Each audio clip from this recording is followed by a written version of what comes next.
آج کے بیان کا خلاصہ 3 باتیں ہیں۔ نمبر 1، دین کے کام کرنے والوں کو اگر تکلیف ہے تو وہ یہ نہ سمجھیں اللہ مجھ سے راضی نہیں ہے، وہ یہ نہ سمجھیں کہ اللہ مجھ سے ناراض ہو گیا ہے۔ دین کا کام کریں، کچھ تکلیف آئے گی، جب تکلیف آ جائے تو نمبر 1 پہلا کام کریں صبر، پہلا کام صبر، برداشت کریں، ڈٹ جائیں۔ اور دوسرا زبان سے کہ انا للہ و انا الیہ راجعون۔ بلکہ حدیث پاک میں رسول اللہ صلی اللہ علیہ وسلم نے ایک تھوڑا سا اضافہ فرمایا جب مصیبت آ جائے تو تم انا للہ و انا الیہ راجعون پڑھو، اور پھر یہ دعا مانگو اللہم آجرنی فی مصیبتی واخلف لی خیرا منہا۔ جب تم دعا کرو گے تو جو چیز گئی ہے اللہ اس سے بہتر تمہیں عطا فرمائے گا۔ اب اس پر آخری واقعہ سنیں۔ حضرت سلمہ رضی اللہ تعالیٰ عنہ رسول اللہ صلی اللہ علیہ وسلم کی زوجہ ہیں اور ایمان والوں کی ماں ہیں، اور بڑی جلیل القدر خاتون ہیں، عجیب ان کے کارنامے ہیں۔ نبی کریم صلی اللہ علیہ وسلم کے نکاح میں آئی ہیں۔ سلمہ کے شوہر ابو سلمہ تھے۔ جب خدا نے بیٹا سلمہ دیا، پیار اتنا تھا کہ شوہر نے اس نام سے کنیت ابو سلمہ رکھی، انہوں نے اپنی اس نام سے کنیت سلمہ رکھی، اور دونوں بڑے لوگ تھے، خاندانی اعتبار سے بڑے تھے، خامد بیوی کا آپس میں پیار بھی بہت تھا۔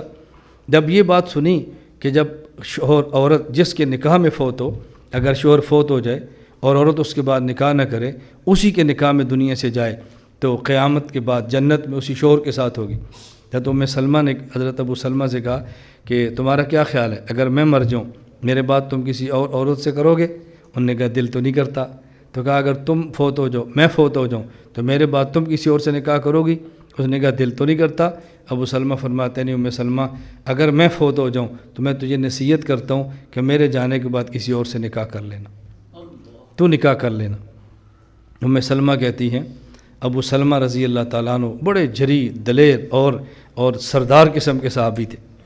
ابو سلمہ کا انتقال ہوا تو سلمہ کہتے ہیں میں دعا مانگتی اللہم آجرنی فی مصیبتی حاضی، اللہ اس مصیبت پر مجھے اجر دے، واخلف لی خیرا منہا، اللہ اس سے بہتر مجھے شوہر عطا فرما۔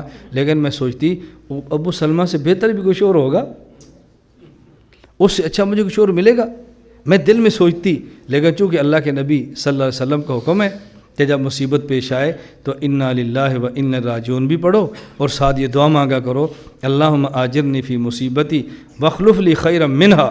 میں پیغمبر کے وعدے پر یقین کرتی ہوئی دعا تو مانگتی تھی، لیکن دل میں بات کھٹکتی تھی ابو سلمہ سے بہتر کوئی شوہر ہوگا؟ میں اس وقت مجھے تعجب ہوا جب رسول اللہ کا پیغام نکاح میرے پاس آ گیا۔ میں نے کہا حضور نے سچ فرمایا ہے، مصیبت پر یہ دعا مانگو تو اللہ جو لیتا ہے اسے بہتر عطا فرماتا ہے۔ اللہ کے وعدوں پر بندے کو یقین تو ہو نا، پھر اللہ بہت نوازتا ہے، اللہ بہت نوازتا ہے۔ اللہ آپ سب کو عطا فرمائے، اللہ سب کی برکت سے مجھ کو بھی عطا فرمائے۔ اللہ میں اپنا مخلص اور نیک اور متقی بندہ بنا دے، جو ہم سے خطائیں اور گناہ ہوئے اللہ اپنے کرم سے اس کو معاف فرما دے، اور اللہ ہمیں اپنا نیک بندہ بن کے زندگی گزارنے کی توفیق عطا فرمائے۔